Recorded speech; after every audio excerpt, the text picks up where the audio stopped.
Hello साथियों, मैं जया भारत जिला संत कबीर नगर से आपको ढेर सारा नया साल का मुबारकबाद और बधाई शुभकामना। आप लोग 2024 में स्वस्थ रहें, मजबूत रहें, तरक्की के शिखर पे पहुंचते रहें। मैं जया भारत भारतीय क्रांति पार्टी की राष्ट्रीय अध्यक्ष आज समय माई के थाने आकर के आप सभी लोगों के दुआ करती हूँ। आप सभी के सुखमय ज़िंदगी के लिए माता जी से प्रार्थना करती हूँ कि आप लोग खुशहाल रहें, अच्छे से रहें, स्वस्थ रहें। आने वाले 2024 में एक अच्छा लीडर चुनें, अच्छी सरकार बनाएं और जिससे आपका और पूरे भविष्य का और आपके बच्चों का ज़िंदगी सुखमय हो।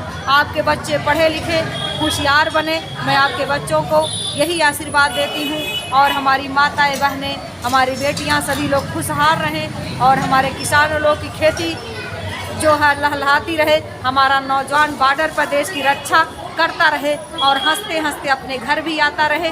और हमारे देश के व्यापारी भाई भी अपनी बिजनेस में अच्छे से तरक्की करें। मैं सबके लिए शुभकामना देती हूँ और माता जी से प्रार्थना करती हूँ आप सभी लोग सुखमय रहे, खुशमय रहे। नए साल का ढेर सारा आप लोग को शुभकामना और मुबारकबाद कहना चाहती हूँ। अरे क्या दीप जलाऊँ खुशियों का, मैं खुद ही जलती रहती हूँ। क्या दीप जलाऊं खुशियों का, मैं खुद ही जलती रहती हूँ। वो नया साल मुबारक आप लोगों को मैं यही कामना करती हूँ। आप सभी को नया साल का ढेर सारा मुबारकबाद देते हुए कहना चाहती हूँ। साथियों, आप लोगों से मैं यही कहना चाहती हूँ, हमारे आम जनता तो कभी भी किसी चीज़ का उपद्रव नहीं करती है। मैं आ रही थी खलीलाबाद, अपने घर से खलीलाबाद के लिए, रास्ते में गाड़ी नहीं मिल रहा था।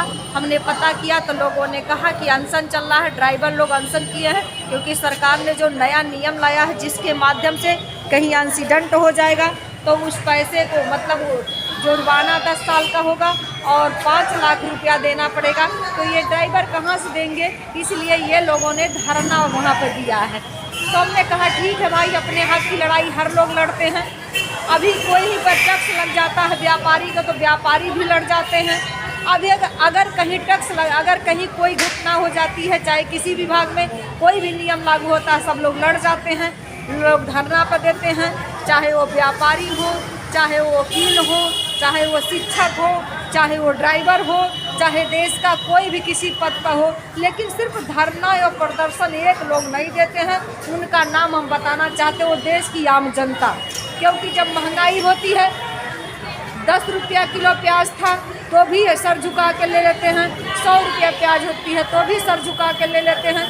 100 रुपया लीटर डीजल का तेल होता है, पेट्रोल होता तभी ले लेते हैं। 50 रुपया होता तभी ये सवाल नहीं करते हैं। और महंगाई खाद के लिए ये लोग लगातार लाइन में लगे रहे, किसान फिर भी नहीं सवाल किया। आज किसानों की खेती की वो दुर्दशा है। आप लोगों से हम बता दें, शीतलहरी इस साल नहीं पड़ी, किसान इतनी मेहनत से अपनी खेती को बोया, इतना बुआई जोताई खर्च हुआ है, फिर भी नहीं सवाल किया।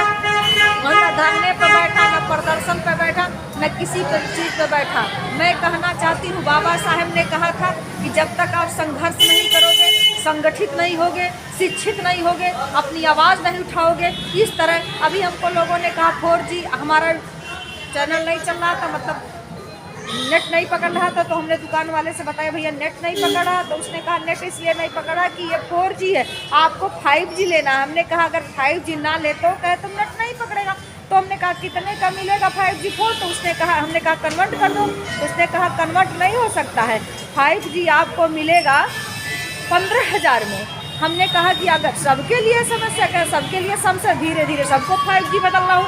इतनी बड़ी कंपनियों की ये नीत है, पहले 3G फोन आया, फिर 4G आया, फिर 5G, मजबूरन आपको लेना पड़ेगा।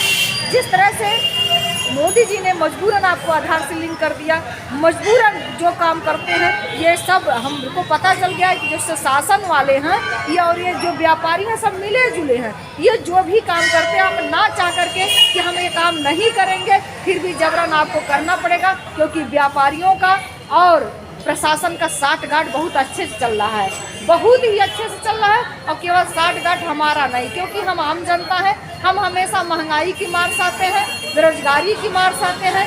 किसान को कोई सुनने वाला नहीं है, आम जनता कोई सुनने वाला नहीं। व्यापारी घाटा में था, उसका मोबाइल नेटवर्क जो था उसे थोड़ा टैक्स ज़्यादा देना पड़ा तो उसने क्या किया, सरकार से मिल करके 5G लॉन्च कर दिया। अब जब 5G लॉन्च हो गया तो मजबूरन आपको लेना पड़ेगा, तो उसके जितने घाटे थे सब पूरे हो गए। लेकिन किसान का घाटा कौन पूरा करेगा? किसानों का घाटा पूरा करने का कौन काम करेगा? बताइए, आज किसान जो है इस तरह से लहरी नहीं पड़ा, इस खाद के लिए लाइन में लगा रहा, तो उसका घाटा कौन पूरा करे? कि ना वो धरना पर बैठता है, ना प्रदर्शन करता है, ना अपनी आवाज़ कहीं उठाने का काम करता है। जब तक आप रोडों पे नहीं आओगे, आप अपना ये किसान ताकत नहीं अपनाओगे, आम जनता बढ़ती हुई महंगाई, भ्रष्टाचार, दुराचार, ये फोन जो ये मोबाइल बढ़ गया था, तो इसको किसको झेलना पड़ेगा? आपको झेलना पड़ेगा।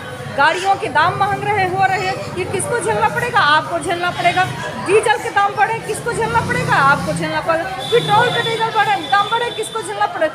जेवर के दाम बढ़े, किसको झेलना पड़ेगा? आपको। सीमेंट, लोहा से लेकर के सरिया, ब्लॉक, सुई से लेकर जहाँ तक महंगे हो रहे हैं, वो सब फिर आपको ही भरना पड़ेगा, अपने ही आमदनी से आपको देना पड़ेगा। बाकी ये बड़ी बड़ी जो कंपनियां हैं, बड़े बड़े जो ये लोग बिजनेसमैन हैं, इन पर टैक्स लगेगा, तो किसी न किसी माध्यम से अपनी नई प्रोडक्ट को लॉन्च करके और आपसे वो निकालने का काम करेंगे। सरकार से शॉर्टकट इनका चलता है, और हमारा और आपका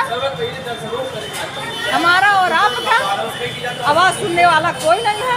हम मजबूरन अपनी गाढ़ी कमाई इस तरह उनको देते रहेंगे, और हम कभी आवाज़ उठाने का नहीं काम करेंगे। मैं नया साल पे आप सभी लोग से ही कहना चाहती हूँ, भारतीय क्रांति पार्टी की राष्ट्रीय अध्यक्ष, आप भी जागो और अपनी आवाज़ को उठाओ, अपनी बुलंदियों को उठाओ। अगर सरकार, आप बेरोजगार हो और सभी लोग 4G को लॉन्च कर बंद कर दे रहा है फ़ोन, तो घर घर फ़ोन खरीदना है।